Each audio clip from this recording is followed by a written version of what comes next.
One topic that should be on the top of your list when designing an exoskeleton is safety.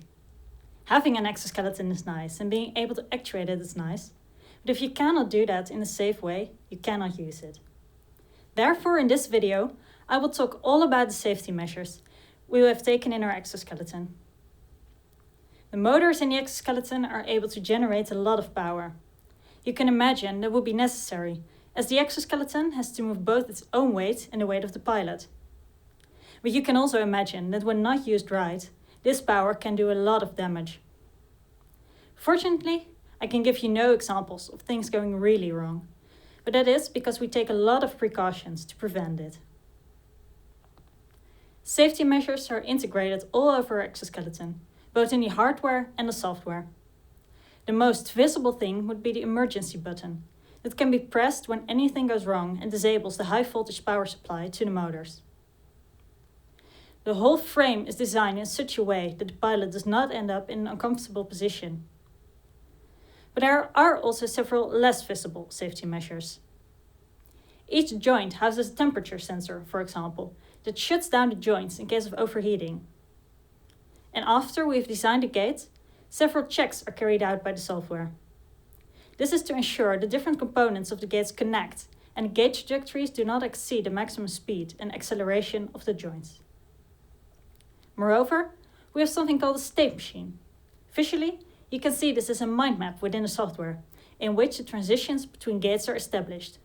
For example, when you're sitting, you do not want to accidentally start walking from a sitting position, but you need to stand up first, and only after that you can select the walking gate.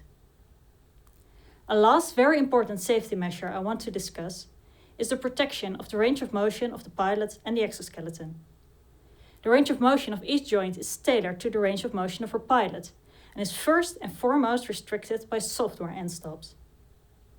The soft limits take position, velocity and torque together into account. Of course, position and velocity are related, as velocity is the rate of change in position.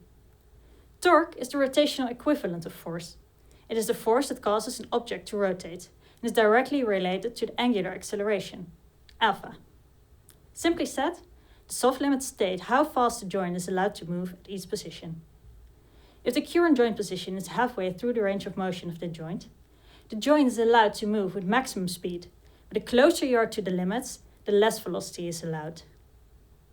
Velocity is coupled in the same way to acceleration and thus torque. If the joint is moving very fast close to the limits, the exoskeleton is not allowed to send a lot of torque to the joint, because then the joint will start to move even faster. Therefore, each joint position corresponds to an amount of torque you are allowed to send. In short, when the joint reaches the limit, you are not allowed to use maximum velocity and maximum effort in the direction of the limit. In fact, all of this is centered around the worst case scenario, a situation in which the exoskeleton suddenly shuts down and in which you would have no control whatsoever anymore. Say the exoskeleton fails at a certain position. How much velocity and effort can you have to not hit your limits with high force? You determine from which position you have to linearly decrease the velocity and torque until you have no velocity anymore at the position of the soft limits. Usually, of course, we can't slow the joint down.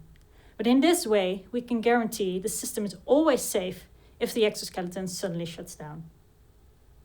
You can compare it to constantly determining your distance to another car.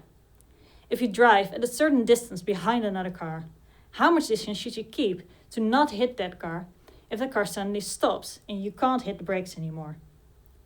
If you do not hit the brakes but only lift your foot off the gas pedal, you will continue to ride forward for a while until you go slower and slower and then you stop. And you want to stop before the other cars hit. But if the soft limits fail, we even have another safety measure, and those are mechanical end stops on the joints. The principle of end stops is fairly simple. They are physical stops on the housing of the joints at the joint limits. These mechanical end stops will be hit before the limits of the range of motion of the pilot are hit. They are designed to be resistant to high impact. This is not only dependent on the force the joint is able to deliver statically and the maximum speed of the joint, but also the amount of mass you're accelerating. All these are examples of safety measures we have implemented in our exoskeleton. Regarding safety above all else means you will sometimes have to do some concessions. We have to take the maximum velocity into account when we design a gate, for instance. But it's definitely worth it, because if you cannot protect your pilot and he or she gets injured, or the exoskeleton gets damaged, she will not be able to walk in the exoskeleton anymore either way. So now you know why you need those safety measures and how they can be taken. Good luck with the rest of the week.